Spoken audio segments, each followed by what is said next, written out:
I hate everything. I hate MMA this week. It's one of those weeks where nothing is happening. So little of anything is happening outside of actual fights that we actually have to really talk about the merits of the fights and technique and strategy. And there's just no sensationalism. So little sensationalism, in fact, that MMA Fighting, my favorite MMA outlet besides my own, just posted an article recapping an interview that Ariel Helwani did last week on the MMA Hour, which is to say that there is nothing going on in an emotive sense, nothing sensational or spectacular. And in fact, what was that interview about? It was recapping Alir Latifi's perspective of Conor McGregor, who I don't understand why he's relevant right now. He doesn't have a fight lined up. He's sure as hell not fighting on UFC 200. Oh, right. He's relevant because people are creating rumors that he's going to be fighting Floyd Mayweather, which is ridiculous. Do you realize how much money is involved? So just in the legal spectrum, without going too far over what he said, you can do what's called a preliminary injunction, which is to stop somebody from doing something. So let's say Conor says, I don't want to fight in the UFC anymore. That's fine. According to the law, we can't make you do something against your will because that's like slavery. But we can prevent you from doing other things. What are those other things, for example? A non-compete clause. So if Conor isn't willing to fight for the UFC anymore or anything along those lines, or he's not willing to fight on a certain timeline or certain terms without doing certain media, blah, blah, blah, well, he's not allowed to go anywhere else and make somebody else money. There's contract law against that. There are legal mechanisms about a preliminary injunction, for example, to prevent, quote, irreparable damage, which in this situation is very justifiable. It would take an expert in economics to be able to establish what kind of damages the UFC would have, but they'd be they would be losing out on a payday of Conor McGregor. They wouldn't get any of that money. And even if they did it after the fact in some sort of damages, that would take years of litigation for something that's really probably not going to be all that fruitful. Plus, it's just stupid. Like, why would you want to see two guys compromise themselves and have just a huge advantage over the other one? Right? Like, this is just the talk and chatter of people who, I'm not trying to sound like an elitist, but this is for people who don't really look at the analytics and the data and the track records and all these things about fighters. I don't understand it. Sure, it's fun as conjecture. Oh, yeah, well, Conor would probably win if it was an MMA fight, and Floyd would probably win if it was a boxing fight. And, oh, well, what about this, that, or the other? I mean, I'm sure there are people who will say that Floyd Mayweather probably has better jiu-jitsu than Conor McGregor, but I think you get the point. I mean, why would you want to see a compromised version of somebody versus a compromised version of somebody else? I mean, this isn't even like – actually, this is almost to the like of George St. Pierre in his title reign. Everybody always saying, you need to fight Anderson Silva. What about a super fight with Anderson Silva? And this is a guy who has a huge size advantage, a guy who fought at light heavyweight versus a guy who arguably, in his perspective, could fight at lightweight versus, that disparity is huge. And you compare that to Floyd Mayweather versus Conor McGregor, the style disparity is wrong. The skill, I mean, Conor has spent a very short lifetime in MMA when you compare it to Floyd Mayweather's lifetime. I mean, he truly has a lifetime of experience. He's had a career that's longer than some of the guys' lives who he's been fighting. I mean, it's apples and oranges, and the subtleties of the quote-unquote sweet science. It just doesn't make sense. I'm done with it. I just wanted to mention Conor McGregor's name so I could put it in this video, and I would probably get 2 or 3 more likes, clicks, and whatevers. But let's move on to something that's actually interesting. Bigfoot Silva, following his devastating loss to Stefan Struve, posted on social media and called out the people who talk trash online. I didn't talk trash, but this is one of few occasions where I didn't make some silly meme. But I think that he made some interesting points in that he said, we are fighters. Just because we're famous doesn't mean we don't have feelings. Blah blah. And I think that he's a guy who is sympathetic in this regard. I mean, sure, he's been popped for testosterone or elevated levels of testosterone, some misgivings, but he's never been anywhere near as antagonistic as somebody like Ronda Rousey, and he's never been as popular as somebody like her or Conor McGregor, who arguably their relevance is contingent on them being a lightning rod for that press, for those fans, for that scrutiny. He's a guy who's truly been very modest in his celebrity, and I honestly sympathize with him to an extent. He called out his naysayers and said, "Hey, bring your mouthpiece," and he gave the address for his gym, which I find interesting. I mean, I've never been a huge fan of that. There's quite a few videos online that show fighters beating up young upstarts who have no idea what they're doing, who just talk too much shit on the internet. But I get the point that he's trying to make. I think that Bigfoot Silva's probably done in the UFC. And much to my chagrin, I think he's probably going to go elsewhere, like Horizon, and keep going. I don't suspect that he's going to stop. I mean, from what I recall, he had a good relationship with Scott Coker, so he could probably end up over in Bellator. And I guarantee the kind of caliber of fighters he's going to be fighting in Bellator aren't going to be Stefan Struves or any of the number of guys who Bigfoot has fought lately, like Andrei Arlovsky. Yeah, I think you get my point. I could go through his list, but give me one Bellator heavyweight besides Kimbo Slice, or I guess Ken Shamrock. I can't think of any, and I fancy myself a pretty damn good MMA fan, and I think I've warmed up to Bellator a lot in the past few months. So that just shows you, like, Bigfoot's probably in a very good position to make a decent living that's relatively risk-free. So I likely think that he's Bellator bound. Moving on. There's not much to talk about, so I'm going to start stretching this shit. The male Cyborg, Chris Cyborg's ex-husband, went on Evangelista Santos, if you will, went on some kind of crazy tirade about how the UFC never wanted Cyborg. It was the fans who wanted her. Okay. You made a compelling point. The interesting thing that he said was that if the UFC wanted to have Cyborg, they would have made it her division. And if they wanted to, they could have 100 fighters at 145 pounds in the women's division, and that would be that. Yes, we could also have a bunch of midgets in overalls wearing pom-poms on their heads because people will do anything for money. You have seen Fear Factor, have you not? Where people guzzle down bloody shit or whatever. I mean, that's kind of an odd thing to make an argument about, as far as just because women would compete doesn't mean they should compete. Doesn't mean that it's something that's relevant. Doesn't mean that it's anything that's noteworthy or necessarily even watchable. I mean, think about it. If somebody offered anyone a UFC contract off the street, there are many guys who would take it. Mike Jackson, the guy who fought Mickey Gall. You might remember Mickey Gall is the guy who's going to be fighting CM Punk if CM Punk ever fights. But Mike Jackson went into the UFC with 0-0 record, and he was unabashed, and he was super excited. So am I missing something here? Anybody would do those things for that kind of money or that kind of exposure, because even if you can't levy that performance in the octagon into riches and esteem and a title shot, you could probably make your own bait shack or some silly little business that you can't buy that kind of exposure with. I mean, you look at some of these people, they go from 1,000 followers on Twitter, they go on the Fight Pass prelims, and then they have 10,000 followers the next day, and those kinds of things. And people are always scrutinizing. That's one thing that we talk about on this show, as far as how to get more viewers. It's an invaluable resource to be able to get people to look at a product, to analyze something, because so much of what we do is just disregarded. And frankly, I'm not in the fucking business of spamming people and begging people to watch this shit or posting on people's walls all the time or doing any of those things. And so short of doing that, what's a great way? You find something they're already interested in and you give it to them that way. You're spoon feeding them with a spoon of sugar, because it's like, oh, this is a fighter. This is entertainment. This is something I love. This is something I'm interested in. Because let's face it, MMA is a pretty hardcore group of fans, because we all almost have to be adversarial with people that justify that we're interested in this kind of violent spectacle, because we're not some perverted weirdos. We like martial arts.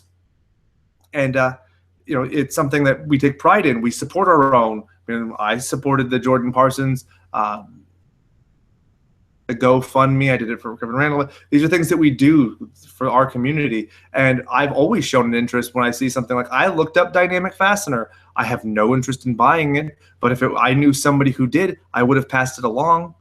things like that. So when it comes to the women's bantamweight division going all the way back, I just think that it's a little odd that that's the compelling argument that you come up with.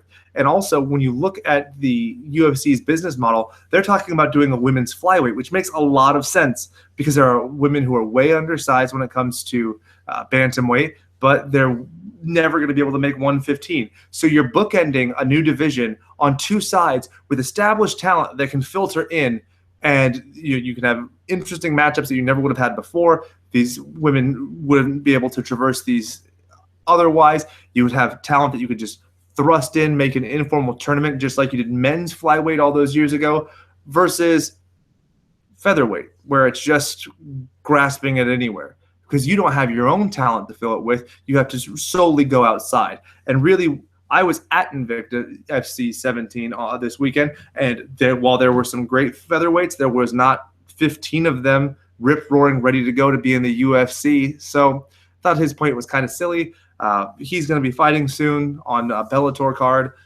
It's a short return from his last fight. Hopefully he does well, because I would like to see him be relevant beyond getting headlines for talking about his ex-wife. Moving on. Michael Chiesa is going to be fighting Tony Ferguson coming up at UFC Ultimate Fight Night 91. Can you believe we've come that far? Look how far we come, baby. I don't like that song. I think it's Shania Twain.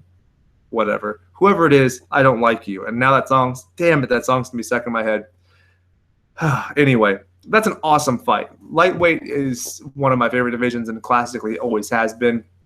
And this is one that I'm really going to have a lot of fun doing my research on, looking back at the guys' fight libraries and trying to come up with some kind of rationale as to who would beat who. Tony Ferguson obviously has the more impressive resume, and he's just been spitting fire lately. But Michael Chiesa, there's just this inescapable charm about him. He's a guy who he simultaneously has the Rocky Balboa, gritty guy who with a heart of gold story, but then also he's got fun technique. He's very eloquent. He's good at what he does. He's a smart businessman. I mean, how many of those Q&As has he done? And you compare it to some guys who won't do any kind of press, and then they wonder why they don't get any kind of sponsorships or anything outside of it. You have to do the hustle, and I think that you get paid for doing those things. You get exposure for doing those things. So it's a little interesting to me. But who do you got? We have plenty of time to argue back and forth between who we think is going to win between Michael Chiesa and Tony Ferguson. Let us know in the comments. Let's talk about this shit. Let's argue about this shit. I want to offend you as a person. How's your mother today? That wasn't very offensive. But let's move on. I thought that it was very interesting, kind of in the same vein, talking about Michael Chiesa and Tony Ferguson and how these guys have made themselves celebrity. Vitor Belfort has compared the Reebok deal to slavery. If you want, go on YouTube, look up the UFC 198 embedded #1, and you could see inside Vitor Belfort's house. And if that's slavery, sign me up. You can call me, Toby? You could, all those things. That is such a fucking stupid thing to say. A hurtful, ignorant, stupid thing for somebody to say. And I get that he's speaking in hyperbole, and I get that it's sensational, and he's trying to clickbait and get people onto his brand. But you ostracize so much of your fan base when you say something that's ignorant like that. And no, it's not like slavery. You have an option. You elected to do this. You can elect to not renegotiate your contract and go to another company. You can't do that if you were a slave, you idiot. I'm calming down. I've never liked Vitor Belfort particularly anyway, so when he says stuff like this, it just makes it all the worse. God, I hate him. One fun thing that I wanted to touch on was Jordan Parsons was the Black Zillions fighter who fights for Bellator, who tragically passed away last week. I had a really hard time phrasing that, and it's just the idea of such a young life being lost and the senselessness of it and it all. I had a really hard time putting it into perspective and trying to talk about it in a constructive way. But I have something awesome to talk about in that the suspect has been apprehended for the guy who allegedly, the suspect who hit and ran, leaving Jordan Parsons in the road with a traumatic leg injury. The guy's name, Dennis Wright. more like Dennis Wrong, but he's had his license suspended 6 times and still had the ability to drive, the faculties to do so. And he, at first, I was very interested, and I try to be unbiased whenever I look into anything. Being an attorney, I find innocent until proven guilty, but this one's rough. It's a guy who 6 previous license suspensions, and then he went and tried to have the car fixed at a body shop, and the said no. So what did the guy do? He got a storage unit and tried to hide the SUV, the Range Rover that he hit Jordan Parsons with. So so I kind of hope the guy fries. I don't know. I usually don't have that cry of blood and vengeance, but this just really bothers me. I'm not sure why I was so sensitive about the Jordan Parsons thing, but my heart goes out to his family, and my fist goes out to Dennis Wright, because I really think that you just deserve to have your shit fisted out of you, you son of a bitch. Moving on to one thing I thought was just very amusing. On MMA fighting, I very rarely ever look on forums, but somebody had posted, quote, "John Jones has peaked," end quote. What? I'm sorry, what?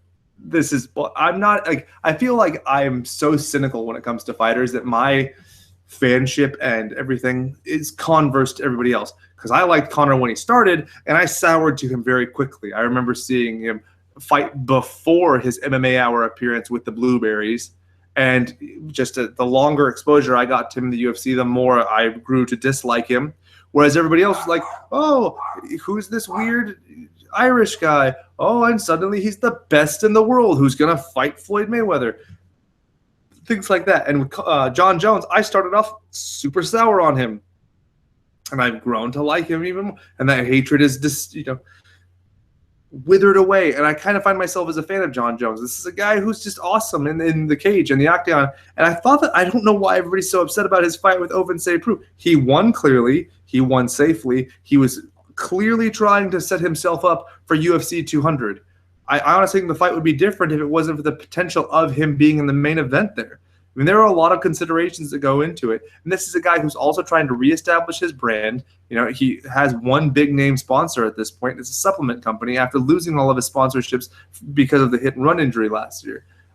So, I mean, I get that it's interesting that I'm saying immediately after that I'd like to fist the shit out of Dennis Wright, the hit and run artist who killed Jordan Parsons, but I'm okay with John Jones, who himself is also a hit and run artist.